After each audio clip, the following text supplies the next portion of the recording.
7 héroïnes septem. C'est l'histoire d'héroïnes qui sont des anti-héroïnes parfois. C'est l'histoire de guerrières de l'ordinaire, de battantes du quotidien.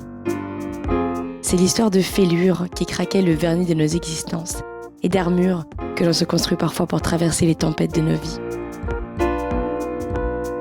7 femmes exceptionnelles ont accepté de fendre leur armure pour raconter ces fêlures, ces batailles qui ont chahuté leur vie ou bouleversé leur cœur aujourd'hui. Cette histoire, c'est l'histoire de toutes les femmes. Elsa Wolinski a 47 ans et c'est une héroïne septem. Elle est journaliste, entrepreneur, mère et aussi sensible qu'engagée. C'est elle qui dévoile sa fêlure aujourd'hui. Aujourd'hui, je fends mon armure pour vous raconter ma bataille au quotidien. Parce que ma vie, c'est une bataille au quotidien. Elle n'est jamais linéaire. J'adorerais qu'elle soit linéaire d'ailleurs, mais elle ne l'est jamais. Je me souviens d'avoir été très heureuse petite avec mes parents. Et puis après, ça s'est très vite compliqué. Je pense que j'avais un mal-être en moi, mais je ne le savais pas. Ce mal-être a fait que je me suis droguée jeune, mais je suis tombée dans la cocaïne comme je suis tombée dans le sucre, comme je tombe dans la nourriture, comme je tombe dans tout. C'est-à-dire que c'est à ce moment-là, je ne le savais pas, mais je suis addicte.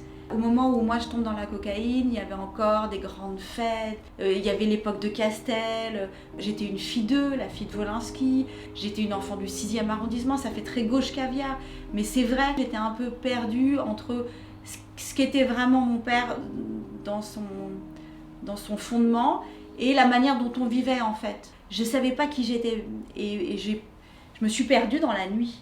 Dans ces moments-là, dans la nuit, en fait, les gens ils te laissent faire n'importe quoi. Il a fallu attendre mon 2e mari, d'avoir des enfants pour tout d'un coup rencontrer des gens bien qui m'ont dit tu vas mourir.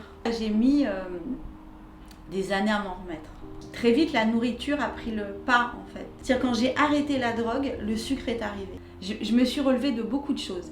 Je me suis relevée de la drogue, je me suis relevée de la mort de mon père, je me relève du cancer de ma mère où on se bat tous les jours. Mais vraiment le sucre, c'est un fléau parce que moi je m'en sers pour m'étouffer. Pour étouffer parce que j'ai peur. Moi j'ai peur de la vie. J'ai peur qu'on me fasse du mal, mais parce qu'on m'en a fait, parce que je sais que la vie n'est pas simple, parce que je m'en suis fait. Et cette résonance de douleur, elle fait que je suis obligée de faire attention à moi, ce que je ne sais pas faire. Donc c'est un travail que je fais au quotidien. Mon but aujourd'hui, c'est d'être une athlète. J'ai compris que si je voulais, en étant une femme seule, parce que c'est important dans l'histoire, quand tu es seule avec des enfants, et ben si tu veux